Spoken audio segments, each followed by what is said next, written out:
Assalamu alaikum. I hope you are happy with your family. I'm Ariful Islam, the founder of Practice English. Free English Foundation কোর্সের lesson 41 আপনাকে স্বাগতম। আজকে আমরা বাক্য তৈরির কৌশল পর্ব 15 শিখব। হ্যাঁ, ফিউচার ইনডিফিনিট টেন্স দিয়ে প্রশ্ন তৈরির কৌশল। ঠিক আছে, আজকে আমরা প্রশ্ন করা শিখব ভবিষ্যতে, যে আপনি কি ঢাকা যাবেন, আপনি কি লিখবেন, আপনি কি কালকে আসবেন, আপনি কি এটা করবেন ওইটা করবেন, ভবিষ্যতের কোনো কথাবার্তা প্রশ্ন কীভাবে করতে হয় সেটা আমরা শিখবো আজকে। ঠিক আছে, তাহলে প্রশ্ন করতে গেলে আমাদের কী লাগবে একটু দেখি। আমরা প্রশ্ন করতে লাগবে হচ্ছে আমাদের অক্সিলারি ভার্ব লাগবে, এখানে উইল লাগবে, তারপর হচ্ছে আমাদের সাবজেক্ট লাগবে এবং ভার্ব লাগবে। তো দেখুন যে উইল ইউ গো, তুমি কি যাবে, উইল ইউ রাইট, তুমি কি লিখবে, উইল ইউ স্লিপ, তুমি কি ঘুমাবে, উইল ইউ ড্রিঙ্ক, তুমি কি পান করবে, উইল ইউ ড্রিঙ্ক ওয়াটার, তুমি কি পানি পান করবে, উইল ইউ হেল্প, তুমি কি সাহায্য করবে, will you help the poor, তুমি কি গরিবদের সাহায্য করবে, উইল ইউ প্লে ফুটবল, তুমি কি ফুটবল খেলবে, উইল ইউ প্লে ক্রিকেট, তুমি কি ক্রিকেট খেলবে, এরকম করে প্রশ্ন করতে হয়। ঠিক আছে, তো দেখুন উইল দিয়ে শুরু হবে ভবিষ্যতের কথাবার্তা, সাবজেক্ট হবে তারপর ভার্ব, তারপর অবজেক্ট। অবজেক্ট কিন্তু অনেক বড় করা যায়, বড়ার কোনো শেষ নেই, বাট এতটুকু হচ্ছে ফাউন্ডেশন, এতটুকু ছাড়া কিন্তু আপনি পারবেন না।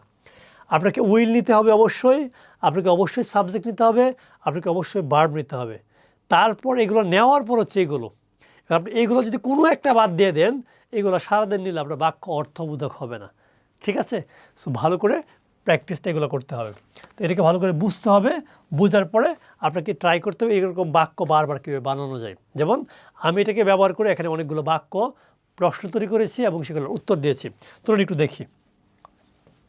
এই যে এখানে আমি লিখেছি, যেমন তুমি কি আগামীকাল স্কুলে যাবে, তাহলে কী হবে, will you go to school tomorrow, will you go to school tomorrow. উত্তর দিয়েছে আবার, হ্যাঁ আমি আগামীকাল স্কুলে যাব, yes I will go to school tomorrow. তাহলে সে কি আজ রাতে একটি বই পড়বে, will she read a book today tonight, মানে কি আজকে রাতে, yes she will read a book tonight, আজকে রাতে পড়বে। সে কি দুপুরে ভাত খাবে, will he eat rice at known.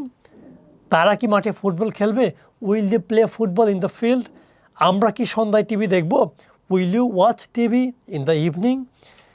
তুমি কি মনোযোগ দিয়ে ইংরেজি পড়বে শিখবে, will you learn English seriously. তো এরকম করে আপনার কাজ হচ্ছে 20টা থেকে 30টা প্রশ্ন আপনি লেখা, যদি বুঝে থাকেন তারপরে সেগুলোর ইংলিশটা আপনি লিখবেন এবং তারপরে ট্রাই করবেন আপনার আশেপাশে কারোর সাথে বলা। কারো পার্টনার থাকলে পার্টনারদের সাথে আপনি এই প্রশ্নগুলো করবেন, সে আপনাকে উত্তর দেবে, সে আপনাকে প্রশ্ন করবে, আপনি তাকে উত্তর দেবেন। এরকম করেই কিন্তু আমাদের অফলাইনে মানুষরা প্র্যাকটিস করে, তারা একে অন্যের সাথে প্র্যাকটিস করতে করতে কিন্তু শিখে। ঠিক আছে, এটা হচ্ছে বিষয়। এখন দেখুন অনেকগুলো প্রশ্ন আমরা লিখেছি এখানে। দেখুন, তুমি কি আজ রাতে তোমার বাড়ির কাজ শেষ করবে, will you finish your homework tonight.